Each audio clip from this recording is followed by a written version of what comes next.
girls we never had a shot at. Tonight's about changing the game.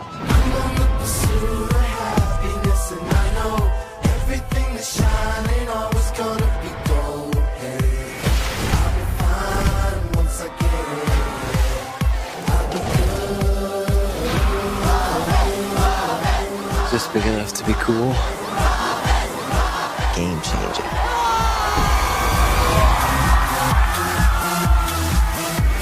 Hello and welcome to the very first episode of Testosterone Talk, the all-male podcast where we talk about popular culture news, tech news, movie reviews, anything you want to hear.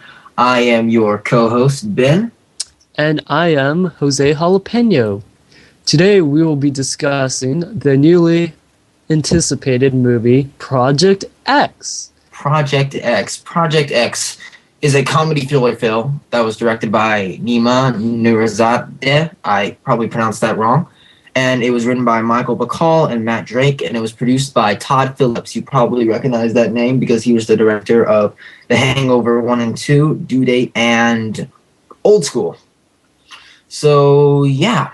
Anyway, this movie is basically about three friends by the names of Thomas, Costa, and JB, and they plan to throw the ultimate party and make a name for themselves.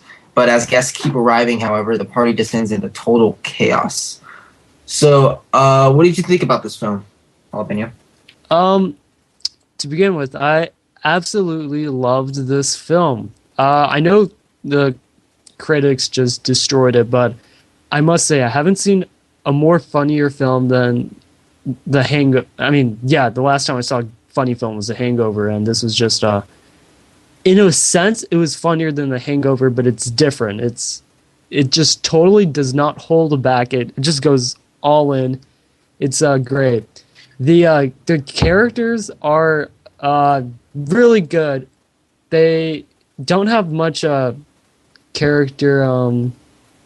They're not really developed characters. Yeah. Thomas Mann plays the main character, Thomas. Oliver Cooper plays Costa, who without a doubt is the funniest character in the film.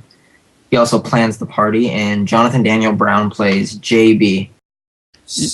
Yeah. So who was your favorite character in the movie? Costa? Definitely Costa, without a doubt. The whole idea behind tonight is to get these to recognize us as large-scale ballers. I just don't really see the point anymore. How do you not see the point? There's the point. There's the point. Okay. There's two more points right there. It's all around you. Dude, I get it. If you f this up, I will stab you. I'm not kidding. Okay, like no more than 20 people. 20 people? All right, 30 people, okay? 30 people? All right, 50 people, absolute max. Fine. 50 people, absolute max. You know, just big enough to be cool. Yeah, my favorite was Dax. He's the guy that is actually filming the party, because this movie is actually filmed a documentary style. And I'm typically not a huge fan of that, because like the Paranormal Activity movies, I hate those. They're not funny. They're not scary at all. But no, it really worked with this movie because it showed you like from a teenager's point of view, and it just worked perfectly. All right, this other characters in this film, Alexis Knapp plays Alexis, the popular high school girl that everyone wants to get with, and everyone has the same first name as they do in real life, like the characters. Yeah, that's something. It's actually pretty common in some movies, like in The Office. If you did not know, a lot of the characters, like Creed and Meredith, all of those are their actual names in The Office. In real life, yeah. So you probably should not see this movie with your parents if you are a child, but if you are like a teenager under 17, definitely worth sneaking into. Yes. Definitely worth the $13 or whatever tickets are. But I was sad to see that this movie received generally negative reviews, probably because it was mostly adults reviewing it, and this was from a teenager's point of view. Yeah, and they probably couldn't relate to it as well as teenagers, but I could see where they're probably coming from, because the story was definitely no Hangover. Didn't really have a plot. It was like kind of just unraveled randomly. It was like a giant cluster of randomness, but it was Like in The Hangover, you had a mystery to solve. You have to try to like find the friend. That was very well written. But in this one, it was just a party. yeah. But it was funny enough for me to enjoy it. Yeah, I'd definitely pay to see it twice. I went to the midnight show this morning, and I'm probably gonna see it again today or tomorrow. It's definitely worth seeing twice. Definitely worth seeing twice. If the whole party had been like a dream sequence, I would have been mad. Oh, if that was a dream sequence, I would have just destroyed this movie in the review.